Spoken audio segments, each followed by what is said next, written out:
Well, I think we go through the race because I had a few points I kind of wrote up.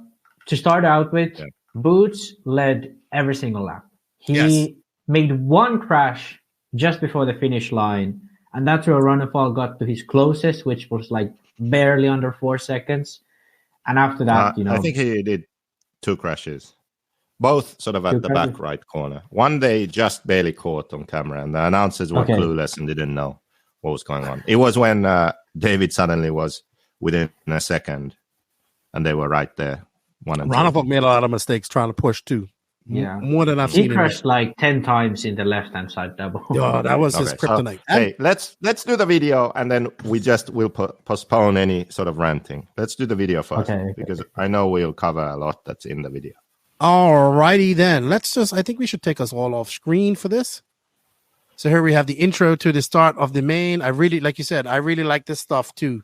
I added this here because I just wanted to remember to say that it's nice to see the drivers, but the relevant thing I think also is to see the car. The graphics are nice. It's a good thing to introduce the drivers like that to everyone watching, but show the car also, because even the announcers, I felt they could have done with a reminder of what the cars look like. All right. So here's the start of your A final. It was a pretty good start, if you ask me. We already talked about this on earlier one. They didn't have a painted grid and the cars didn't start. I thought the cars started a little bit too close to each other. But Boots takes the lead here and never looks back, to be honest. Yeah, he led for every single lap of the main. The polar opposite can be said for Frankie, because he started on third and he was never within the top 10 after. Something happened with Mayfield. I just rewatched it before we got back on air.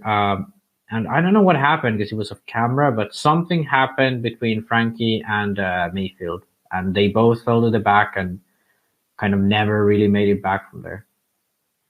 Yeah, I figured out what happened to Mayfield in the main. I'll talk about that in a minute. But JQ, this is your video, so I guess walk us through it, some of the stuff that you wanted to talk about. Yeah, so the first thing is this. So in the beginning, drivers are, trying to figure out the lines they take through the bumps. And I just wanted to compare a few videos. So you see Ronnefalk hitting a bump and having trouble. And then you see Boots sort of hitting the same bump and then being able to recover nicely. And then if you go back a bit in the video, because I don't know if this video sort of good quality for you guys now. Yeah, it's fine. It's fine. I'll go back. It sucks, so I don't really know what's going on, but I'll control it now, so you don't have to worry about that. Okay. Okay. Thank you. So,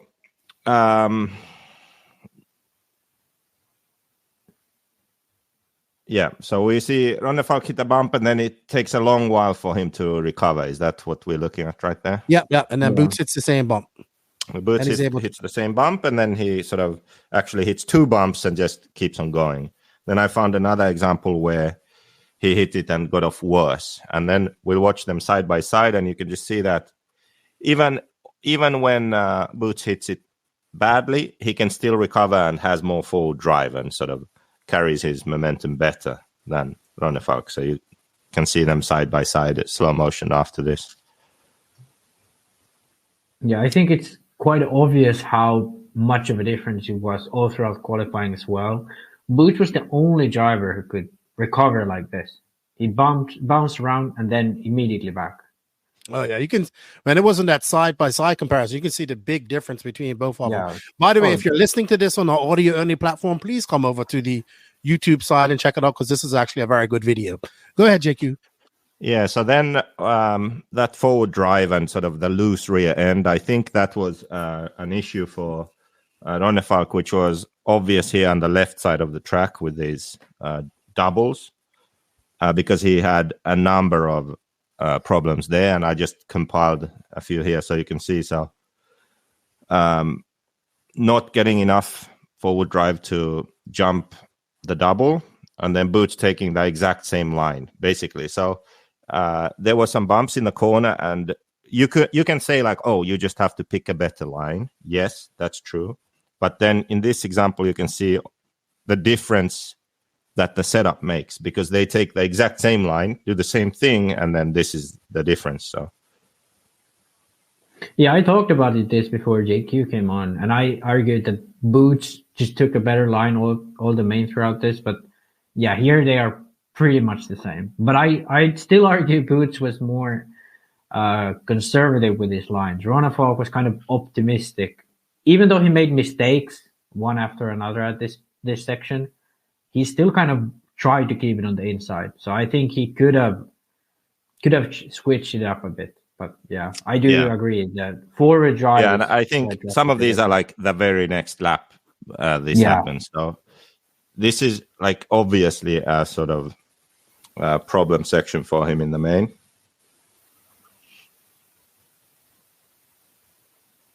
My internet must be really bad because I don't know what the hell's going on in the video. So there he even had to back out of it because he got out of shape. Well, we saw this in e-buggy too. It's the exact type of mistake. He'll land on that jump and he'll just get squirrely afterwards, and he has no rear traction. And Boots was able to do that lap after lap smooth. Here we have Ronnefalk coming back through. Let's see. Gets bumpy. Just not, see, his car was just not able to handle that whatsoever. Yeah, I wonder because the kind of first crash he made in the e-buggy main was there.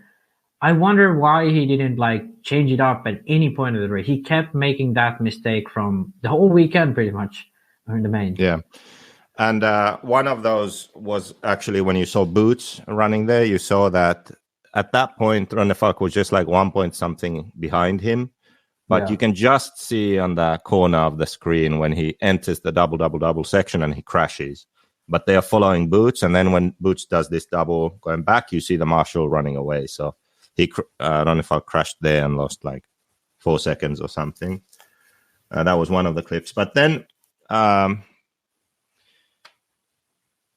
we'll save this for the rant. My point was just that I think that getting second in this race was a really good result for Ronnefalk, but it's almost sort of more impressive when you look at the main and how the car was handling and the mistakes that were made, and still to think like right with a few minutes to go, he was still like fighting for the win. Literally, like had Boots made one big mistake, Ronnefalk could have won the race.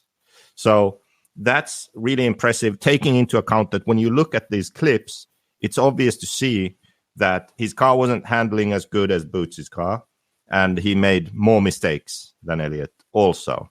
So between those issues, he was able to adapt and use his full range of skills and talent to go fast, right? He could have might as well be in 10th place like in Traggy and a non-factor, but he wasn't. He was able to put it together and be fast enough to be up there and stay up there, even with those issues. So that was kind of my point. But we can. This is like I have a question. One of my rants. We'll save it for later. I have a question though, JQ. As your engineer eye, your race engineer eye, your setup eye, what are you seeing that car needs in that situation? Well, it's hard to know hard to say because I don't know what he was running, but it clearly sort of the rear end seemed loose. When he would get on power, it was loose. So he wasn't comfortable in sort of doing a corner, getting on power and exiting the corner, which is the pillow ball fishing, like Robert says, when the rear end fishtails. The thing is that on most pillow ball cars, X-Ray also, when you have the positive offset on the rear, when you get on power, the rear wants to turn the car. So most likely that's what he's running, because that's how the X-Ray comes set up, and you need to adjust your driving to it and also the setup of the car to sort of be comfortable with that. And if you don't have enough grip, that's what causes that issue where you have some bumps in a corner, you get on power right as you are hitting the bumps, and the rear is so loose that you don't know where the car is going to go. Is it going to oversteer or push, or what's going to happen? And he was struggling with that, I think.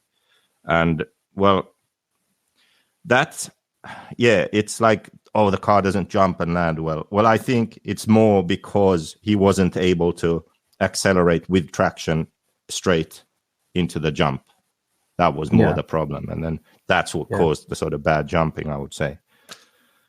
So, yeah, that's what I think. So he wasn't comfortable with the rear grip of the car, sort of mid to exit of the corner, and then it also didn't handle the bumps well enough. So